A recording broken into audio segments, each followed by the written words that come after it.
Krein from Elvis2001.net. We're on Elvis Express Radio, and we've got, so I want to make sure I say it right. It's Jan or Jane Shepard? Jan. It's Jan Shepard. Yes. Can you tell me a little bit about yourself, where you were born and raised? I was born in a little town called Quakertown, Pennsylvania, in Bucks County, and about 40 miles north of Philadelphia. And I had a wonderful, wonderful time there growing up, because it was a tiny little town, and everybody knew everybody, and you got to do everything when you were in high school. You got to do the plays, be a cheerleader, a drum majorette, everything. Mm-hmm. It was wonderful. And you did all of that? Yeah. You were a cheerleader. There you go. Oh, I was everything. Now, did you want to become an actress? Ever since I was like in second grade. I was Miss Cleanliness in second grade in a play, and I got on that stage, and something happened. I looked out and I saw those people, and I don't know. It just made me want to do something nice. Mm-hmm. And so I did. I did the 2 class plays. I did junior and senior class plays. I was the leading lady, and I did the summer stock when I got out of high school. I went around and did summer stock for quite a while, and that was great fun. Mm-hmm. So now, when did you go do? Did you go to Hollywood and say, I'm going to become a star? Or first, I went to New York first, and I got a terrible cold, and I had gotten a reference from Samson Rafelson, who did the what was that called? Well, he did a lot of plays, and that lived in our area. And he sent me to Cheryl Crawford, who was doing Brigadoon at the time. And so I went there. I could barely talk. And, of course, you think that once they see you, you're going to be on Broadway by the weekend. You just think they're waiting for you. Mm-hmm. And, of course, she said, go back home, do summer stock, and do as much as you can of that. And then she said, see what you can do. But it was one of those things where, you're so eager, and you just have no clue as to how to become an actor, a working actor. So I went back home, and then I had a chance to visit some relatives out here, which was the big thing, and then I never went back except to visit. Mm-hmm. So what movie studio did you sign up with? Well, I did some things with 20th. Mostly I signed up with television networks like ABC. I was signed up with them, and then I was signed up with CBS, and I was 20th Century Fox, and then Paramount. Mm-hmm. So it was just a matter of working. I was working all the time. The kids who were on the contract at Paramount, I'll never forget. They had a class picture taken, and I wasn't there because I was the only one who had a job. Oh my goodness! Everyone else was not really working in the business, and I was. So it was it was funny at the time, but I wish I had been in that picture. Yeah, I bet you it must turn over a lot too. You must see kids who just don't make it, and they end up going home. And yeah, well, there's a lot of wonderful talent walking the streets, and it's a matter of luck, honestly. So really? Much a matter of luck and who you know. And my thing was I moved in with Amanda Blake. You remember Amanda from Gunsmoke? Mm-hmm. And we were sharing an apartment, and Ross Hunter had an apartment in the same building, and we used to see each other when I was working at a regular job then, and we would walk together in the morning. He'd be walking his dog and stuff, and there was an agent who also lived in the building, and I was out sunning myself one day, and he came over, and we started talking, and he said, do you need an agent? And I said, yeah. He said, would you like me to handle you? And I said, yeah. And that's how it all started, quite by accident. Wow. It was because I was working at a regular job to pay the rent, Mm-hmm. Did you ever do TV? About 500 episodes. Really? Yeah. I did so much television. I had Oh, I did. I can't tell you how many pilots and how many series. I did. One of my first series was with McDonald Carey on Dr. Christian. Mm-hmm. I was regular on that show. I did 2 soap operas, Day in Court and Clear Horizon. And I've done every Western. I've done every show that was done in the 50s, 60s, and 70s. Mm-hmm. I have at least 500 television shows that I've done. So what is it that you really want to do? Do you want to get a series that is your own? Is that what everybody wants? Now, you mean? Yeah. Or then? Or then. I just wanted to work. I didn't care where the work was. Yeah. It didn't matter to me. What mattered to me was a job, pay the rent, mm-hmm. buy the refrigerator, all things like that. And having a career in what I loved, mm-hmm. which was acting. And it just, I started just doing whatever I could get. And eventually it got to be always the guest leading lady and the guest star, and it worked its way up that way. Mm-hmm. Now, were you an Elvis fan? No. Hey, don't feel bad. A lot of people tell me that they weren't.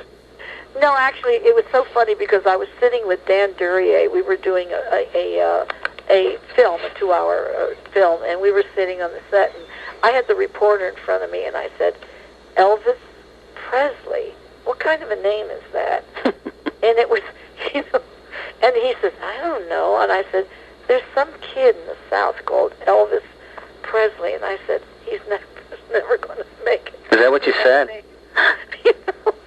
And that's my first time I ever heard of him. And I didn't know who he was or anything. I happened to like his voice very much. I liked his voice, but I wasn't really... I'm not the type of person who has a lot of, who was adoring movie stars. Maybe one or two, that I adored and wanted to be like or would love to have worked with. But I was never one of those type of people. Mm-hmm. But once I met him, I just adored him. Yeah. Now, when did you find out that you were going to do an Elvis film? I was doing a play at Paramount with Dolores Hart, who's my goddaughter. She's a nun.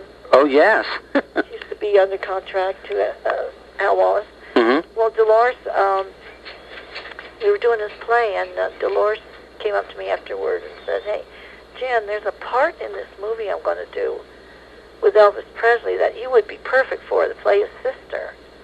And I said, yeah, we're, right, terrific, and just let it go at that. But the next thing I know, she calls me, she says, Hal Wallace wants to see you. I've talked to him about you. And so I went up there, and he said, I'd like to make a test. And so I signed, said okay, and they gave me the script. And when I arrived at the studio, there were 4 other girls that were testing. I thought I was the only one who was going to be tested. I mean, I was in shock. Uh-huh. And I almost walked out. I almost left. And Peter Baldwin, who was playing the Elvis role, who was a friend of mine, said, no, Jan, stay. These other girls are, And so I was the last one to be tested. And I just went home and just prayed I could get this role. Mm-hmm. And I got it. And this was for? Picked me. Mm-hmm. And this was for what movie? King Creole. Of course. That was Elvis's favorite movie. That was his very favorite movie, and it was a fan's favorite movie. Yeah, I went to... it's mine. It's mine, too. Yeah. It's my favorite movie of his. Of course, I've only seen about 2 movies of his anyway, and I only saw them because I was in them. Mm-hmm. Which is, it's nothing to do with Elvis. It's just that I was working all the time. And it was,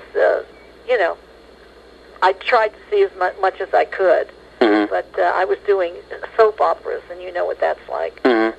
You're working every day, studying lines at night. You just don't have a social life at all. Yeah. And if you do have 5 minutes, on a weekend, you want to sleep. You're so tired. Yeah. But, but you want to know how I met him? Yes, that was my next question. Can you tell me about the first time that you met Elvis?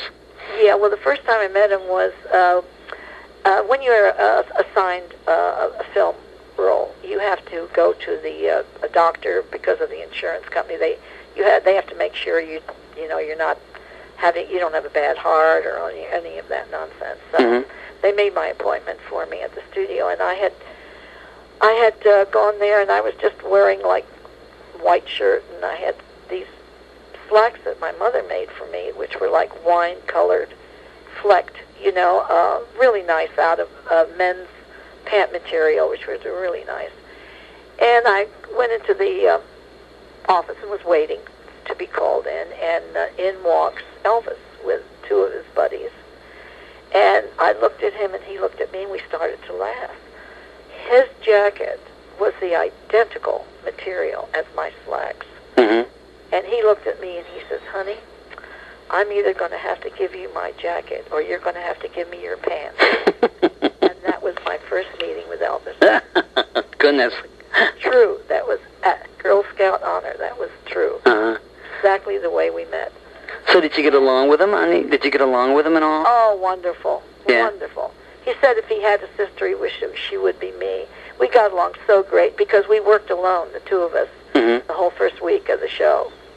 And he would give me, we had a set that was the 5 and 10 set, and I would come to work, and on my dressing table would be a pair of these earrings that cost at least 10 cents, that he would put there for me, that he had gone over there and liberated those jewelry and brought them to me on my dressing table. And finally, I have a marvelous picture where we're waiting to perform, and we're just sitting down at the dining room table, and I have handed him this jewelry, and I said, "I can't take these from you, Elvis. It's too much. I mean, you're the last of the big spend." And he's laughing so hard. And they snapped this picture of the two of us, and it's a fabulous picture of him. But he would do little things like that. And he would play music on his guitar, and he would play songs. He'd say, "What do you want to hear?" And he loved Danny Boy. He loved that song, Danny Boy. Did you ever date him? No, I was married. Yeah, okay, I'm sorry, I didn't know that. No, I was married, honey. But the thing was that Dolores Hart gave me a surprise birthday party. All the kids from Paramount were there, and of course it was a big surprise. And when we were there, I was there for about 10 minutes, in walks Elvis with the boys. And he's got this huge stuffed tiger on his shoulders that he knew I loved cats. So he had this, and he named him Danny Boy. And he gave me this big box. I had asked him for pictures, because when the kids in my neighborhood found out I was working with him, they were saying, "Oh, get me a picture of Elvis."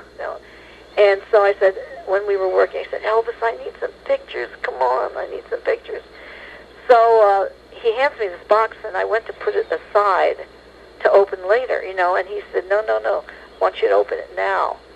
And so I opened it, and it was a movie camera with a light bar and film, and he says, "Now you can take your pictures." Oh, goodness. And Colonel Parker, if Colonel Parker were there, he would have killed him. Oh, yeah. And Elvis didn't come. And Dolores said the next day when she ran into Elvis, she said, "I was so surprised that you came." He said, "She's my sister. Of course I'm coming to her birthday party." Yeah. He was being very sweet. And then Joel Gray, who was his stand-in when I went there the next day to work, and I ran into him, and he said, "I hear Elvis was at your birthday party." And I said, "Yeah." He said, he never goes anywhere. People go to him. He never goes to other people's homes. That's true. And I said, "Well, I think we bonded a little bit with the first week we worked together, and everything was good." Was Elvis a good actor? What do you think? Oh, marvelous. Oh, just marvelous. I'll never forget, every person who sings is a good actor, because you have a sense of timing, a sense of rhythm, a sense of what words mean. He was a brilliant actor because he didn't need any advice. He knew automatically what to do. And as the show was going on, and I kept telling him, I kept saying, "Oh, Elvis, for God's sake, this is you're doing such a great job, you know. And so one day we went for lunch, and we were sitting with our back to, he was sitting with his back to the other tables as he was facing the wall, but at the wall was Sophia Loren and Carlo Ponte and my friend B.B. Klein, who was a publicist there. And we were having lunch, and I saw Brando walking in.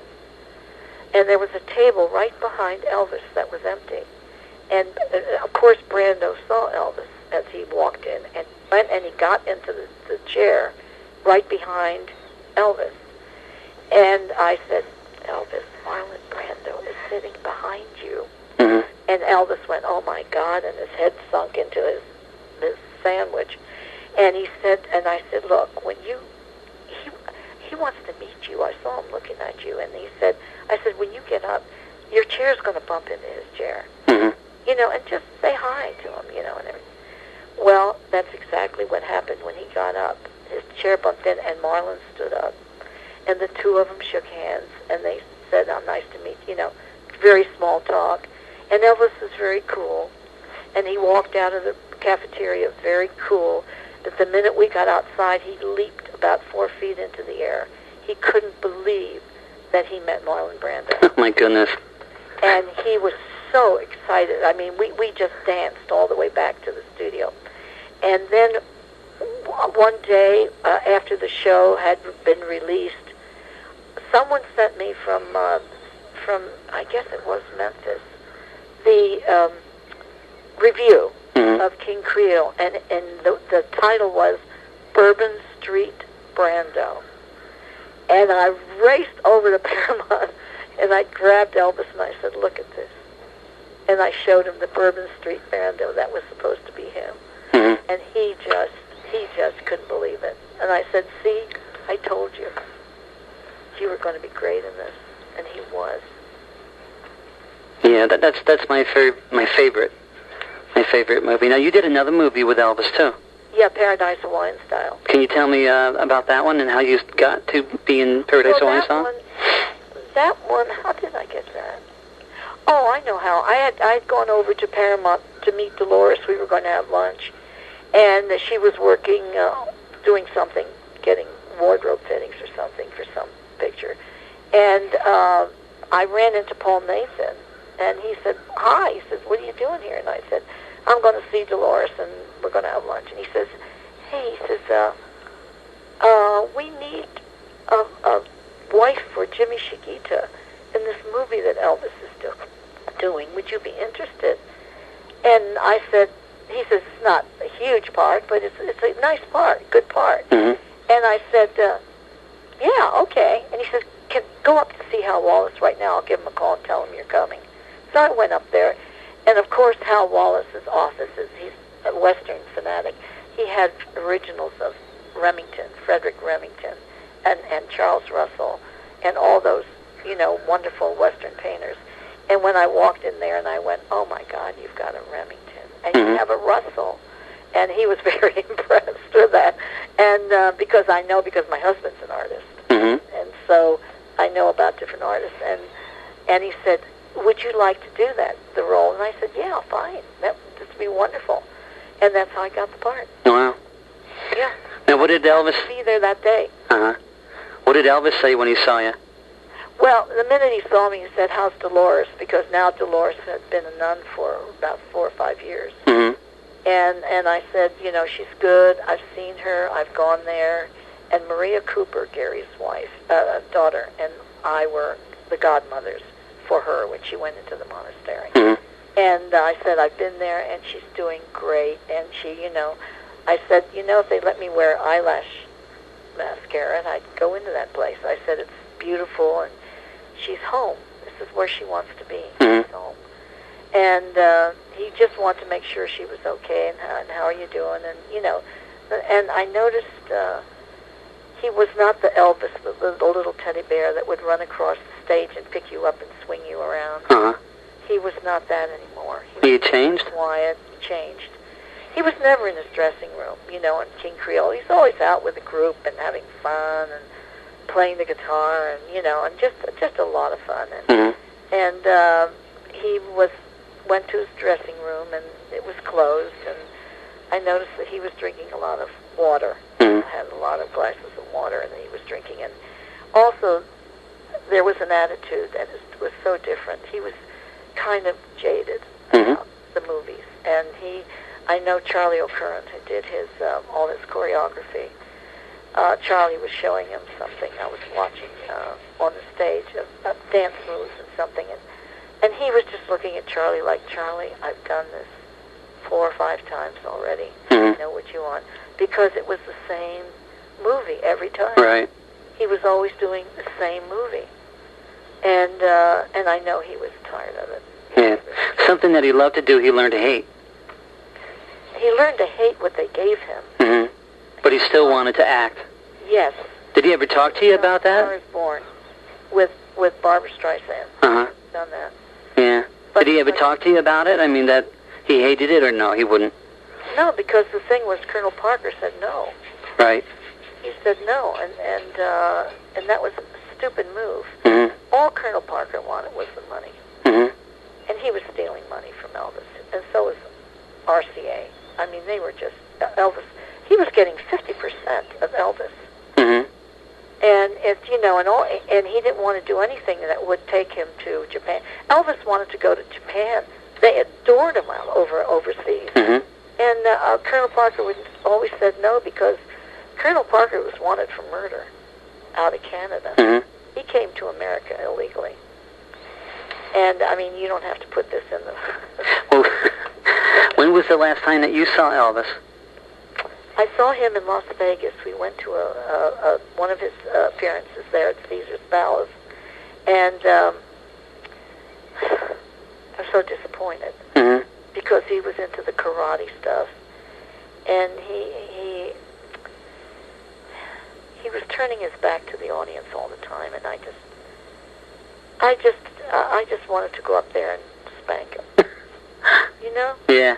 Because he was, and it was not him. Just a part of him was missing. I think when his mom died, that was a terrible blow. Yeah. And had his mom lived, I think Elvis would be alive today. Yeah. When you were working with him in the movies, did you have a chance to really have one-on-one conversations? Oh yeah, all the time. Well, especially on Creole, not too much on the other one, on Creole. Yeah, like on the weekend, it had rained all weekend, and when Elvis came in Monday morning in the makeup room, and I said, well, what did you do this weekend? It's just pouring down rain. He says, I was on the phone to my mom the whole weekend. He said, the whole day. He said, I didn't go anywhere. And he told me a lot of times, he said that one time they were on the road and they'd stopped at a diner or something, and this big guy, like the longshoreman, came over to him and just picked him up by the shirt and said, I don't like you. And Elvis went, what's wrong? He says, my wife carries your picture around in her wallet. And Elvis said, hey, sir, I'm sorry, but that's nothing to do with me. I'm sorry. She shouldn't do that. And he dropped them, and they took off. And he had so much of that. He had so much. We had to have a camouflage when he'd leave the studio. We'd have the main limo going out the regular way, and then we'd have just a regular car with him in it on the floor going out the back entrance. Oh, my goodness. Because he said, I know they don't mean to do it, but they hurt me. Right. He said when he's in the crowd, they pull his hair, they scratch his eyeballs because they're trying to grab him, Right. And he says, I've been hurt. And he says that's why he never goes anywhere. He was always in the hotel and stuff. But anyway, we had a lot of conversation. I said, Elvis, why don't you record Danny Boy? Because he loved it. It's his favorite song. And he said, they don't want that. They don't want that. They don't want me to sing anything like that. And it was so funny because one day Pat Boone walked on the set, came walking on the set, and Elvis and I were standing there, and Elvis spotted him. And Elvis started to sing April Love. April Love. And he sounded just like Pat Boone, which is something I didn't realize. He was a good mimic. Uh-huh. When it came to music, he could mimic people. And Pat Boone just grinned from ear to ear, and came over, and they met, and it was really cute. But he didn't have a chance to really be a part of the Hollywood scene. Mm-hmm. With the young players, because he was afraid to go out at night. Mm-hmm. If he'd go out or if he'd go to a movie, he'd rent the movie theater and go at nighttime when nobody was there, mm-hmm. and see a movie. Or he'd do a lot of things like that because he couldn't be around crowds. One person saw him. He was overwhelmed mm-hmm. with people. And even when they'd say Elvis has left the building, that famous line, mm-hmm. which I use all the time when I do interviews, at the end of an interview on Elvis. But is the fact that if he left when they left, oh my God, he would be run over practically. Right. Now, when did you... I'm sorry. But he never had a dime in his pocket. That's another thing. I'd go to the Apple machine, and he'd follow me, and I'd go, "You want an apple, right?" Given an apple. He never had any money. Yeah, that's true. All the way up through the 70s, it was the same way. Yeah. I don't know how he got along without it. Yeah. But he just walked into a place and signed his name. Yeah. And that was it. He never paid for anything. Yeah. Amazing. When did you, here comes the sad part, when did you hear that Elvis had passed? I was at my girlfriend's business. She had an employment agency for legal secretaries, and I was sitting there, and the phone rang, and they asked if I was there, and my friend who was a school teacher, he had called, and he said, "Jan, did you have the radio on or anything?" I said, "No." And I thought he was going to pull a joke on me. And he said, "Elvis died." And I just couldn't talk. Mm-hmm. But when I did, I said, "I'm so mad at him, I can't tell you how mad I am." I was so angry with him. I couldn't even cry. I was so angry. Mm-hmm. Because he was doing all the wrong things, and he knew he was. Damn it. Mm-hmm. You know what I mean? Right. And I knew that when we went to Vegas, I could see it on him up on the stage. I could see where the guys were filling in his music. Mm-hmm. And, filling in his words, and when he would forget them. And, and I thought, that's not my Elvis. Mm-hmm. No. Wow. But, the man was the greatest entertainer of the 20th century. Do you know that? Yep, there'll never be another like him. He was the greatest. He was voted the greatest entertainment of the 20th century. Yeah, artist of the century. He was, and there'll never be anybody who can sing like him. Yeah. And I remember him from the Creole days. He was like a little teddy bear. He was just adorable. Mm-hmm. Oh, and I asked him one time. All these thoughts are coming back to me. I asked him one time. I said, "Okay, Elvis, now when did all this swinging the hips start? Because I said, why do you do that?" He says, "I do it for fun." He says, "I know." And I said, "And then you break." He says, "I know just when to break it off."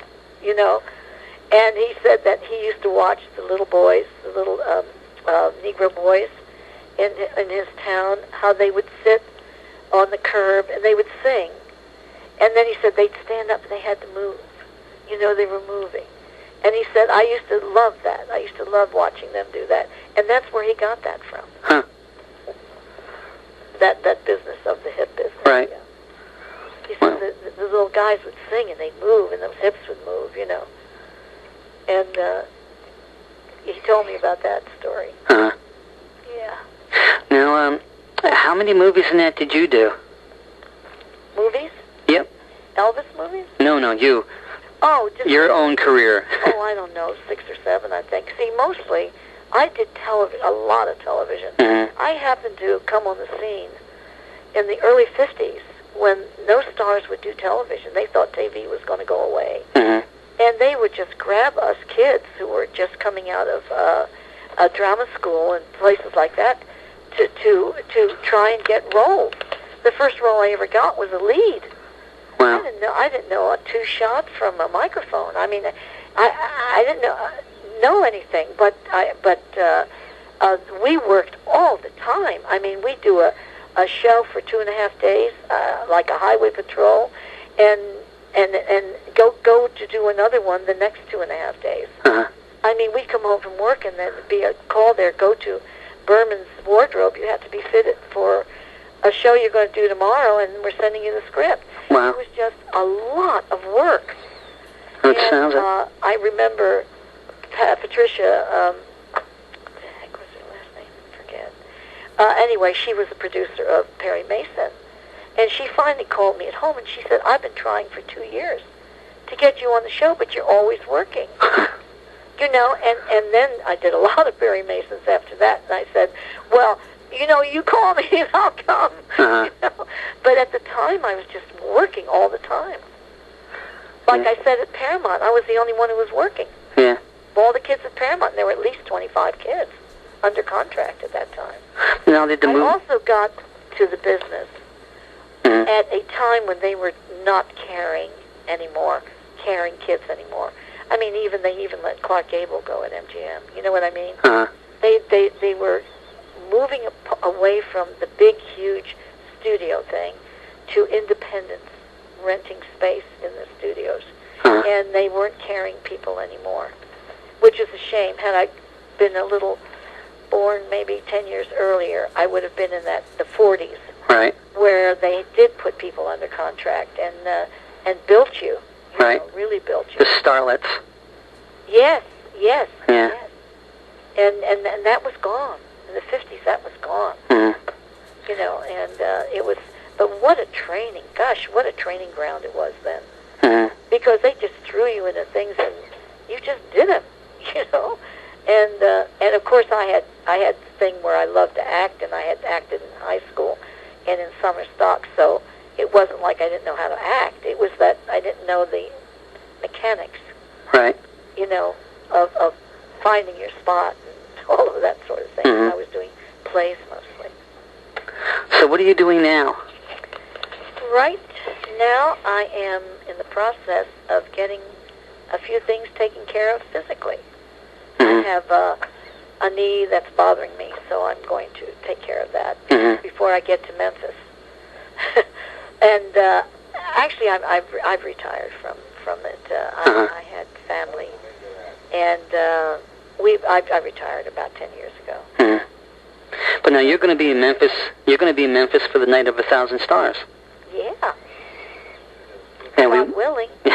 You'll be there, and we want everybody who is hearing this interview to make sure that they go there and meet you and get an autograph. And Oh, you know, the more the better. I love to talk to the people. Mm-hmm. I love to talk to the people because these are really the people who appreciated Elvis, Uh-huh. and I love talking to them.